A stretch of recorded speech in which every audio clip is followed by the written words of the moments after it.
Hi, I'm Dave, and if you're new to this channel, welcome to episode 14 of my lap around Australia.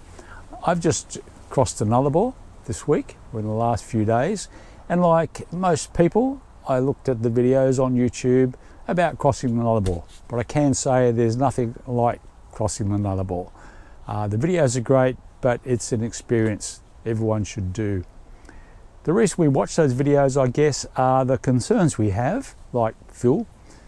The information I got was accurate. There are fuel stops every couple of hours on the Nullarbor. Just be aware that the price does increase quite dramatically. After I crossed into WA, I paid $2.99 at one roadhouse. That was $2.99 per litre. Yes, you heard that right. Just under $3 per litre, and that was before all the drama about fuel shortages because of the war in Iran here in early 2026. So I don't know what those prices would be like now. As far as accommodation, I did stay at a caravan park for one night, but the other two nights I stayed at rest stops. These are roadside rest stops. There's plenty of them. I counted about a dozen on either side of the road. They're free, there's no amenities, but you can penetrate these road stops fairly deep into the bush. They're fairly safe, there are other campers there, and if that's your thing, great. If not, there are plenty of roadhouses and caravan parks as well along the journey. Just be aware you do cross the border into WA and you cannot take fruit and veg. I think most people know that now. What I wasn't aware, you can't take honey into WA either. So I had a pot of honey which they duly confiscated, but they were very nice about it. The other thing is the time zone difference. On the second day I was driving along, and around about 4:30 in the afternoon decided it'd be a good time to stop and find somewhere to stop for the night. Then realised I'm in a different time zone. It was now actually lunchtime again. So I stayed on the road for about 9 hours that day, which is no big deal. It's just all part of the fun of crossing the Nullarbor. So that was it. Now I'm heading to the south coast of WA down through Esperance and looking for more free and budget campsites. So if that's your thing, stick around.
Okay, I'm at Quaggy Beach campground, which is about an hour outside of Esperance.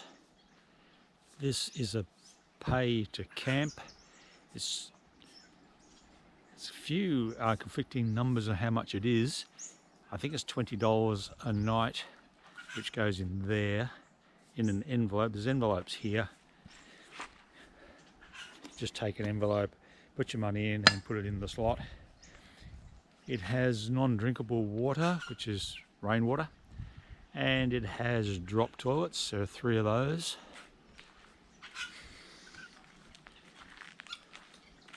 There are rubbish bins, well, a dumpster here for your rubbish. It's a bit overcast here today. We had some rain last night, but quite pleasant today. It's quite warm, just a little overcast.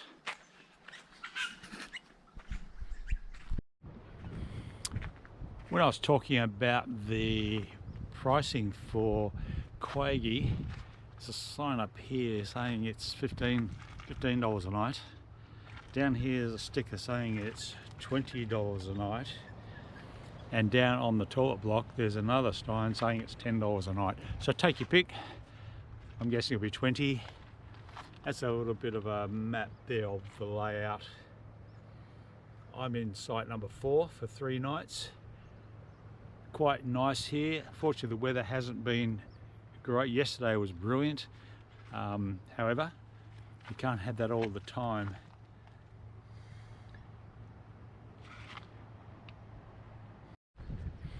Just taking a walk down to the beach.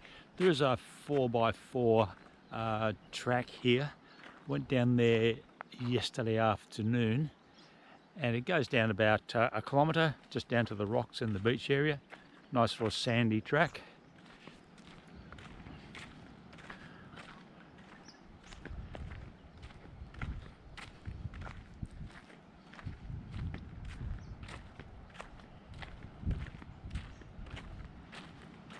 The views from up here are quite spectacular, as I think you're about to see. It's a nice campground. It's fairly basic. For $20 a night, it only has drop toilets. You're a long way from town. I think I said an hour from Esperance, or just over an hour. And there is no mobile reception here. So having Starlink would be an advantage.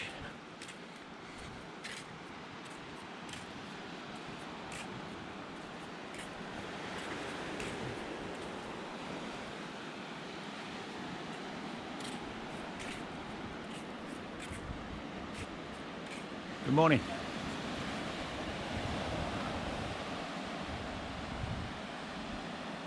Quite a spectacular view.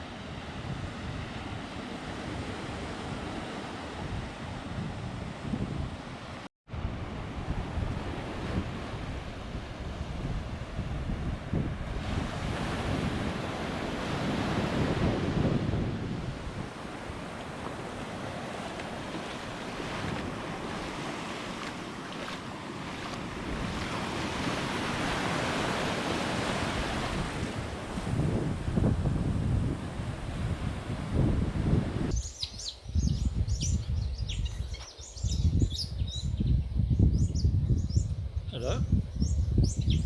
What's your name? Wouldn't be Joey by any chance, would it? Yeah, I guess you're wondering how I knew that. Yeah. We're going to go into 4-wheel drive.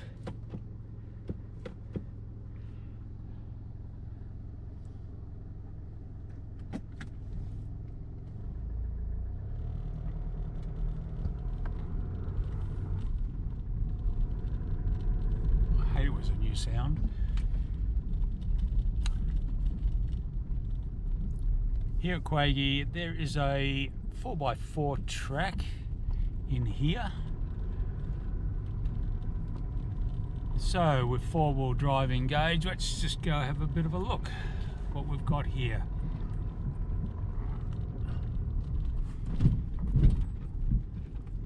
I think it's time to put the mirrors in.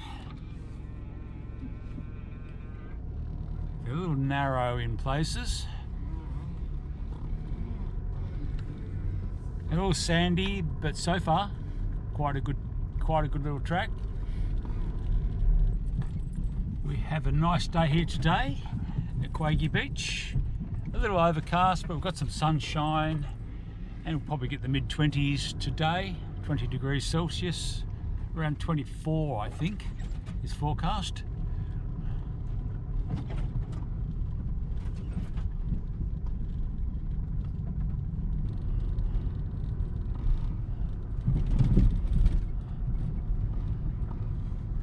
The track has remained in very good condition. A little sandy, quite soft. You probably would be better off airing down in here. I air down to about 18, 20.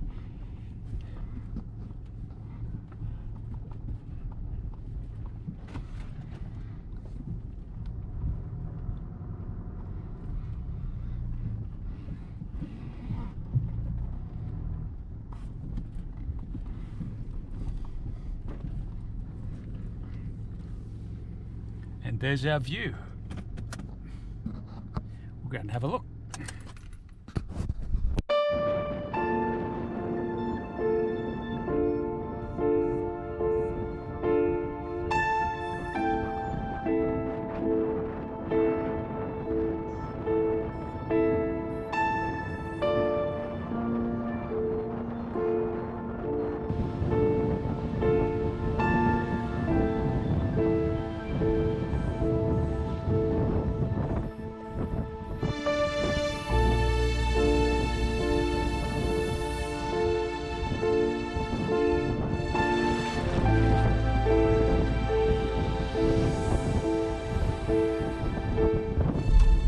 Just leaving Quaggy Beach Campground after 3 nights here.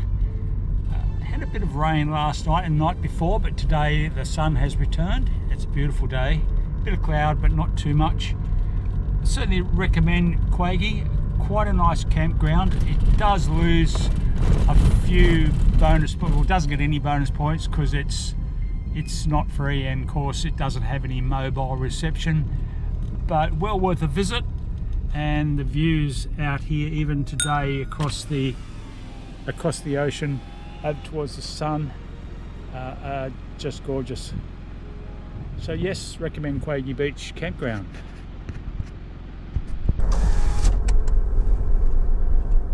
I've just driven through Albany and up to Torbay Inlet. This campground's called Torbay West Campground. It's about 16 minutes outside of Albany. The road in's quite good, a little corrugated but suitable for all types of vehicles. It's a pay to camp. There's a ticket machine here.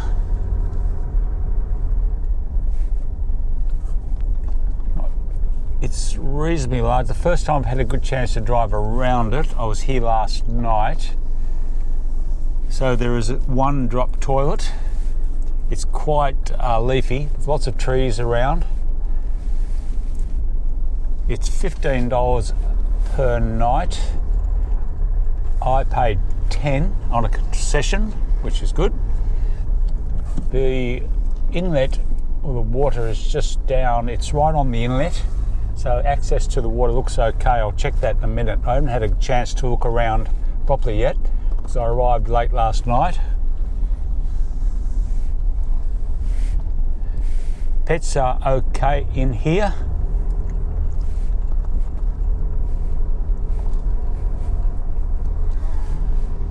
There's not a lot of room. This area down here, they say no caravans. I can see why. It's a little tight for space.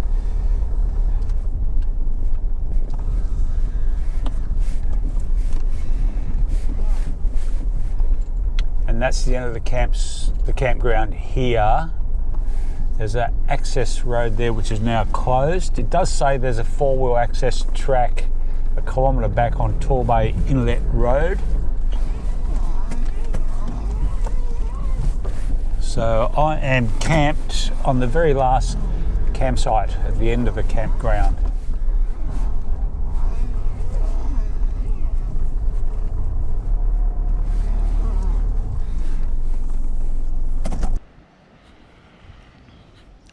The toilet is just up there.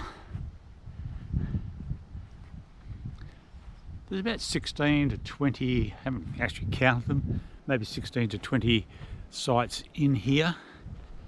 There are bins here as well. There's plenty of room. It's a bit tight in places. Beautiful day today, the sun's shining. This is the ticket machine, which is on the left as you drive in. Again, there's a list of all the campsites around here that they present, which I think is a good idea, and they would be all pay to campsites. We'll just take a walk down towards the inlet.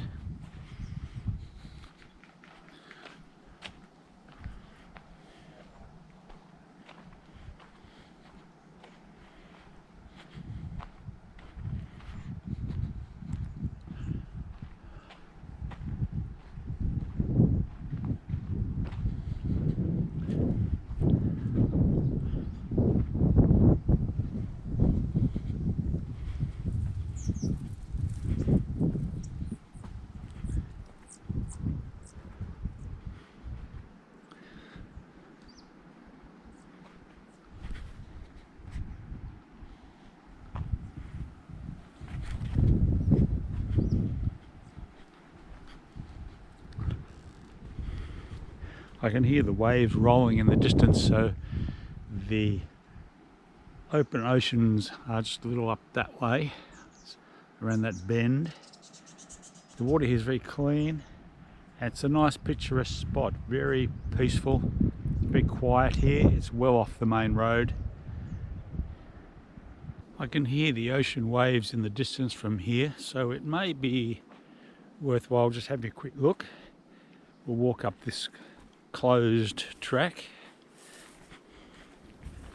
I'm starting to notice that a lot of campgrounds, and we probably already know this, that were free and budget campgrounds that were closed during COVID, and the councils never really reopened them. I'm seeing a lot of evidence of campsites that no longer exist. I'm just wondering why they won't reopen some of those campgrounds. But here on the south coast of WA, through Esperance and Albany, Denmark, through to Augusta, you're going to find, at least I am finding it difficult to find good free camps, apart from road stops. So just be prepared for that if you're in this area. But there are a lot of these budget camps around, as we saw in that sign earlier, that are around the $10-15 a night, so that's pretty good.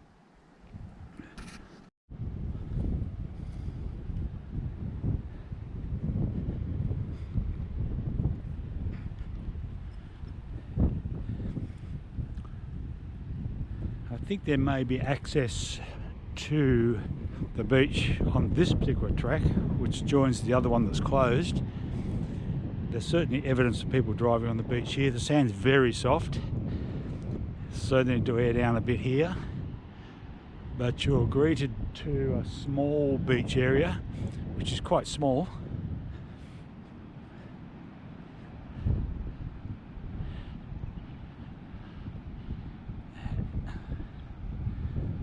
The ocean in the distance. This is the inlet area that the campground is on. As you can see, it's a very small beach area, and there's the track entry to the beach.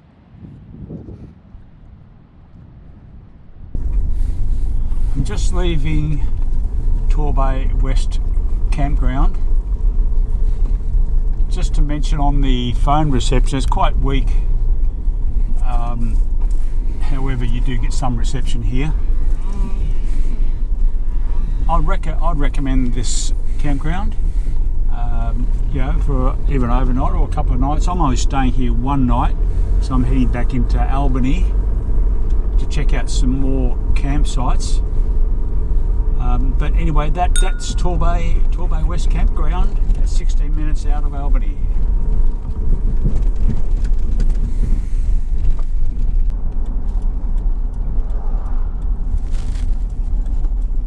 I'm just about to enter the Albany Rifle Club.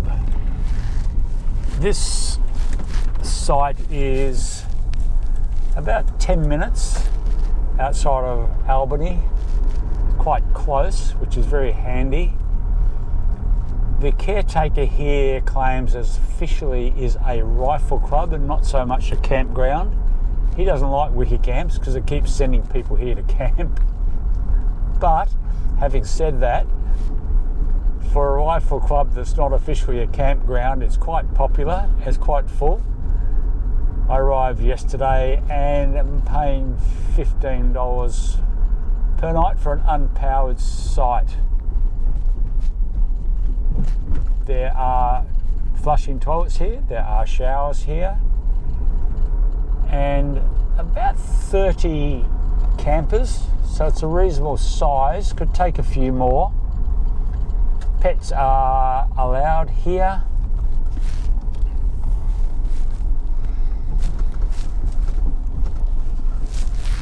The caretaker's over to the right. We'll just take a drive through. It's mainly grass, there's a bit of sand here, but mainly a grassed area, which is quite nice. And there is a free washing machine here, which I thought was a nice touch too. I'm parked down the end on an unpowered site near the wood pit where they keep firewood. So that's very nice too.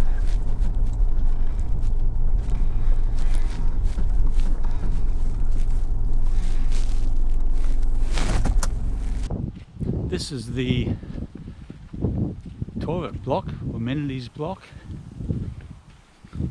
It's also a bit of a meeting area, I think, for the shooters. They've got a meeting room in here as well. There's a water supply here. We'll just go take a quick look at the showers and toilets.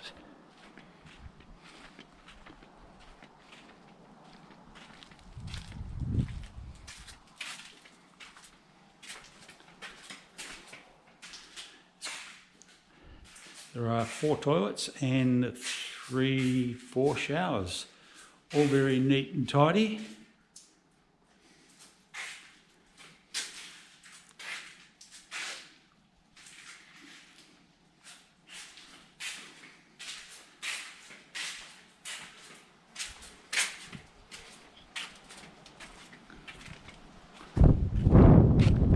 I've had a mixed bag in weather the last couple of days. It's been a bit of sun, a bit of wind, a bit of rain.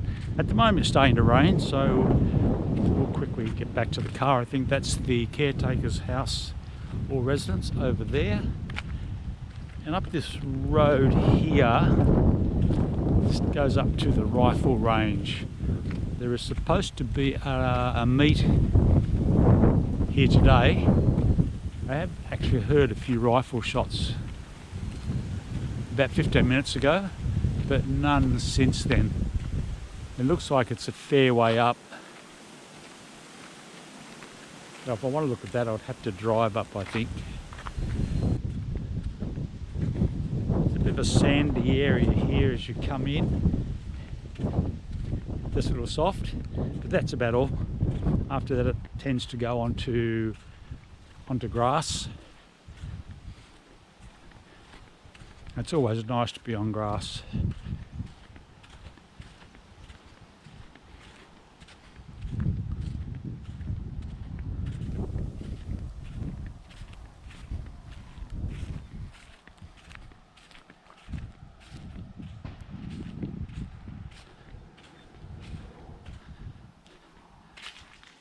This is the washing machine I was talking about. Just put your wash your clothes in there. Very handy. Did a load this morning.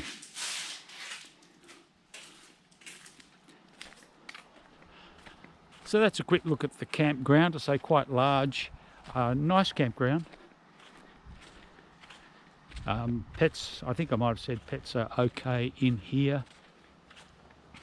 I think a lot of the out-of-towners who come for the rifle meet probably camp here as well. I can hear a few gunshots in the background now as I speak. So this is Albany Rifle Range. Just not officially a campground, but you can camp here. And being close to town makes it quite convenient.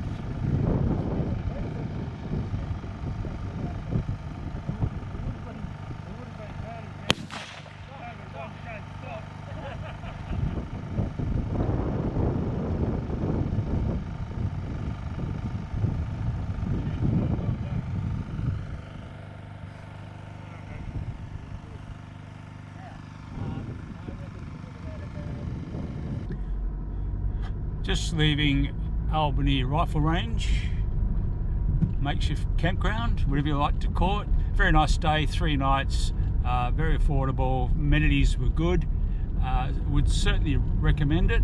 Not sure if Doug wants too many people here, but look, just show up and he probably won't turn you away. Now heading towards Augusta. About a 4-hour drive, I hope.